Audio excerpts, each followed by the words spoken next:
मंजिलें दूर नहीं पास होती हैं, नजरें उठाकर देखो साईं की अरदास कबूल होती है। ओम साईं राम मित्रों, आज का ब्लॉग आप सभी साईं परिवार के लिए विशेष लाभकारी और कल्याणकारी है, क्योंकि आज के ब्लॉग में हम अपने साईं परिवार के लिए एक बहुत ही विशेष उपाय लेकर के आए हैं, जिसके माध्यम से आपके हर बिगड़े हुए कार्य सिद्ध होंगे, बनेंगे और आपका अरदास साईं बाबा के श्री चरणों में कबूल होगा।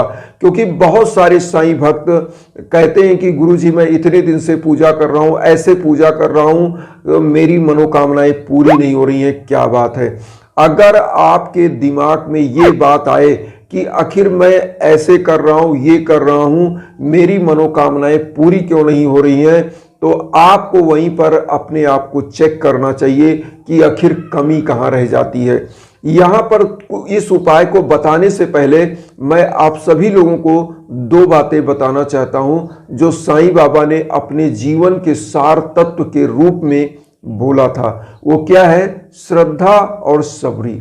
मतलब आपका विश्वास अडिग होना चाहिए और सब्र भी बहुत ही गहरा होना चाहिए, क्योंकि आध्यात्म एक ऐसी ऊर्जा होती है जो कभी उस तरह से कार्य नहीं करती कि आपने स्विच ऑन किया और बल्ब जल गया, ऐसा नहीं कार्य करता।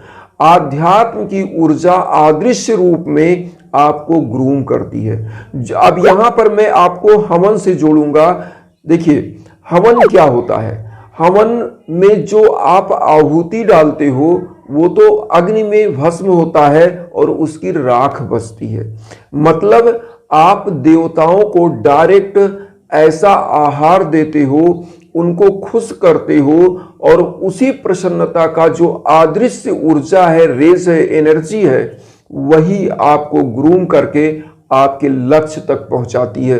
तो यहां पर हमारे यहां लिखा गया है कि कामी क्रोधी लोभी इनसे भक्ति न होए, भक्ति करे कोई सूरमा, जाति वरण कुल खोए। मतलब यहां पर क्या है कि अगर आपके अंदर कोई ऐसा विकार आ जाता है जो आपको धर्म के रास्ते से विचलित कर देता है और आप भटक जाते हो, आपकी आस्था मतलब डैमेज होती है, एक प्रकार से आपका आस्था जो है विचलित होने लगती है, तो आपका कार्य समझ लीजिए सिद्ध नहीं होगा। आपका कार्य इसलिए सिद्ध नहीं होगा क्योंकि आपकी आस्था ही विचलित हो जा रही है।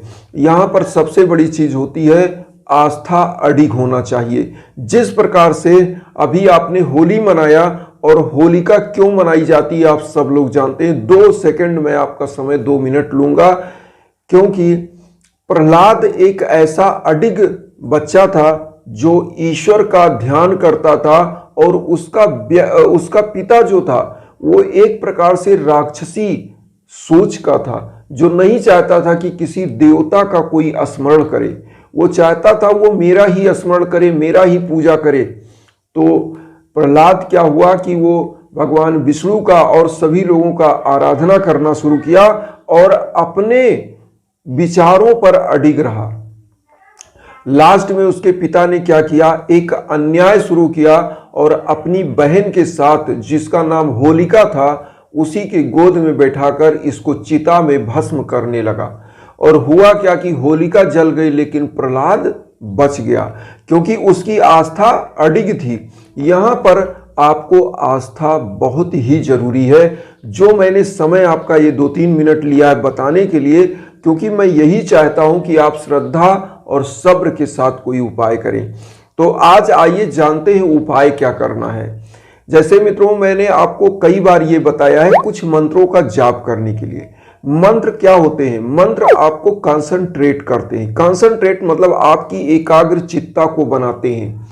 मंत्र जो भी रचित किए गए हैं वो देवताओं के द्वारा या ऐसे कीलन करके उन मंत्रों को रचित किया गया है कि उन मंत्रों को तत्कालिक रूप से इस कलयुग में तुरंत आपको परिणाम नहीं देते। वो मंत्र आपको आस्था के साथ जपना पड़ता है, फिर उसका परिणाम मिलता है। तो इसलिए मंत्रों को जपना पड़ता है, उनकी मात्राएं होती हैं, कितना समय, कितने मंत्र, कितनी बार।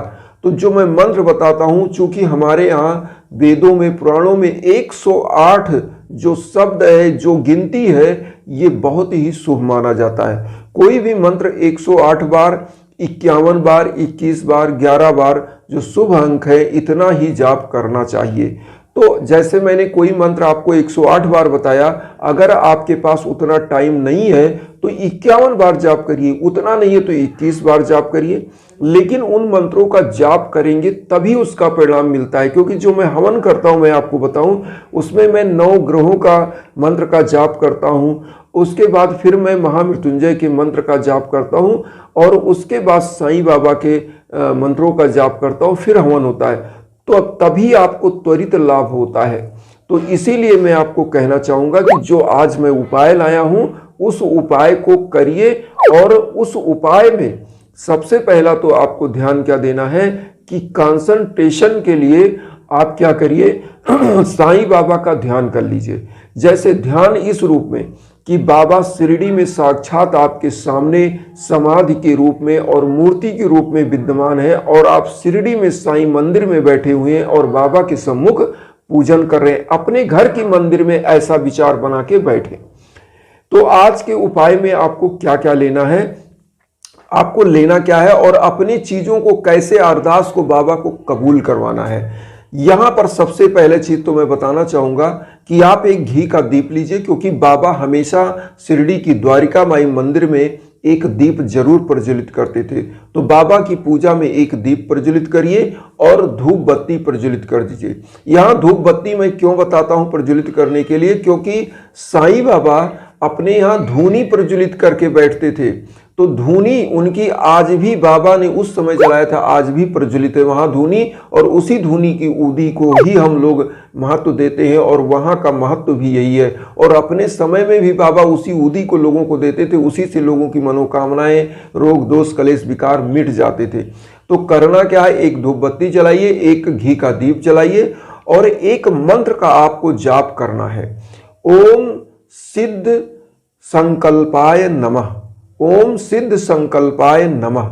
इस मंत्र का जाप करते हुए अपने संकल्प को लीजिए। जिस उद्देश्य के लिए आप पूजा कर रहे हैं उसको मन में बोलिए। मैंने कई बार बताया, अगर नहीं बोल सकते, आप अपने उद्देश्य को भूल जाते हैं, तो आप एक कागज पर लिख लीजिए। पहले लिखिए ओम साई राम, नीचे लिखिए अपने पूरे उद्देश्य जिसके लिए आप इस उपाय को कर रहे हैं, और नीचे फिर ओम साई राम लिख के इस कागज को साईं बाबा के श्री चरणों में रख दीजिए। ये हो गया आपका संकल्प। अब उसके बाद करना क्या है, जब आपको ओम सिद्ध संकल्पाय नमः मंत्र का जो आपने इस कागज पर संकल्प लिया, इस पर थोड़ा सा हल्दी लगा दीजिए, और उसी हल्दी को बाबा का तिलक चंदन करिए, खुद को लगा लीजिए, और कुछ पुष्प आदि बाबा को चढ़ा दीजिए।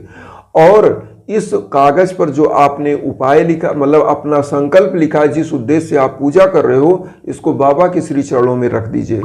अब यहां पर आपको इसी मंत्र का जो जाप आप कर रहे हैं, ओम सिद्ध संकल्पाय नमः, 108 बार जाप करिए। साईं बाबा की जो डेली पूजा करते हैं उस पूजा को कर लीजिए, और पूरे घर में इस दीप को दिखा दीजिए।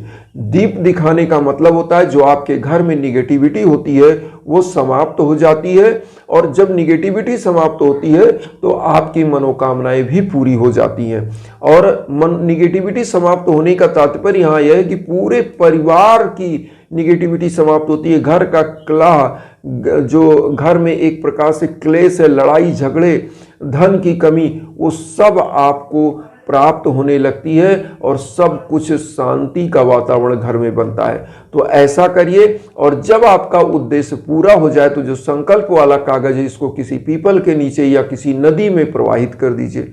बस इतना ही उपाय है। लेकिन जो मैंने पहले आपको चीजें कुछ बताई, उन चीजों को ध्यान दीजिए और उस पर विशेष जोर दीजिए, क्योंकि आपको श्रद्धा रखना बहुत जरूरी है। आपको अपने विचारों पर अडिग रहना जरूरी है, और आस्था अगर है, कहा गया है विश्वासम फलति सर्वदा। अगर विश्वास है तो सदा फल मिलेगा, अगर विश्वास नहीं है तो कोई फल आपको प्राप्त नहीं होता है। मैं तो कहता भी हूं कि चाहे आपके अंदर अगर आस्था नहीं है, मेरे ऊपर विश्वास नहीं है, तो मैं 10,000 हवन आपके लिए कर दूं तो उसका परिणाम आपको नहीं मिलेगा। लेकिन अगर आपका आस्था है, आपकी श्रद्धा है बाबा में, तो आप अगर आस्थावान हैं तो निश्चित रूप से एक ही हवन में परिणाम दिख जाता है। जैसे मैंने पिछली बार बताया था कि हमारे एक साईं परिवार के मेंबर थे जिनका मैंने हवन किया था, और वो उनका एक्सपोर्ट इंपोर्ट का बिजनेस इतना करोड़ों में हो गया और वो परिवार इतना आज सुखी है, संपन्न है, तो उनका विश्वास था। तो विश्वास अगर आपका है तो निश्चित रूप से आपकी मनोकामनाएं पूरी होती हैं। और जो हम विचारधारा लेकर चल रहे हैं, वसुधैव कुटुंबकम की विचारधारा, उस सभी में बस मेरा उद्देश्य ही रहता है कि हमारे सभी साईं परिवार जुड़े और हमारा परिवार विशाल हो। और जब परिवार विशाल होता है तो एक दूसरे का दुख दर्द हम बांट सकते हैं, और उसी दुख दर्द को बांटने के लिए मैं आता हूं और आप लोगों से जुड़ना चाहता हूं, और चाहता हूं मुझे भी परिवार बनाइए। चैनल को सब्सक्राइब करके उन साईं भक्तों तक वीडियो को भी जरूर शेयर करिए जो किन्हीं कारणों से कष्ट में, दुख में। इन्हीं भावनाओं के साथ ओम साई राम।